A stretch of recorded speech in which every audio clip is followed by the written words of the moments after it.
ក្រសួងការពារជាតិជ្រើសរើសពលទាហានចំនួន2964នាក់បំពេញក្របខ័ណ្ឌឲ្យបណ្ដាកងឯកភាពចំណុះកងទ័ពជើងគោរដ្ឋាភិបាលកម្ពុជានីតិកាលទី7នៃរដ្ឋសភាបានសម្រេចអនុញ្ញាតឲ្យក្រសួងការពារជាតិជ្រើសរើសពលទាហានចំនួន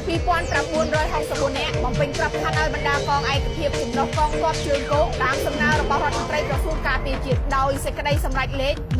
118សសរចុះថ្ងៃទី7ខែវិច្ឆិកាឆ្នាំ2025ក្នុងសេចក្តីសម្រេចស្តីពីការជ្រើសរើសពលទាហានដែលចេញផ្សាយនៅល្ងាចថ្ងៃទី18ខែធ្នូឆ្នាំ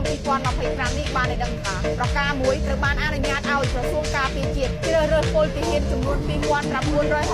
នាក់ដើម្បីយកមកបំពេញក្របខ័ណ្ឌឲ្យបណ្ដាកងឯកភាពចំណុះកងទ័ពជើងគោប្រការពីរដ្ឋមន្ត្រីទទួលបន្ទុកពីស្តីការគណៈរដ្ឋមន្ត្រីរដ្ឋមន្ត្រីក្រសួងសេដ្ឋកិច្ចនិងហិរញ្ញវត្ថុរដ្ឋមន្ត្រីក្រសួងការពារជាតិអគ្គមេបញ្ជាការនិងកងយុទ្ធពលខេមរៈភូមិន្ទរដ្ឋមន្ត្រីគ្រប់ក្រសួងនិងប្រធានគ្រប់ស្ថាប័នដែលពាក់ព័ន្ធទទួលបន្ទុកអនុវត្ត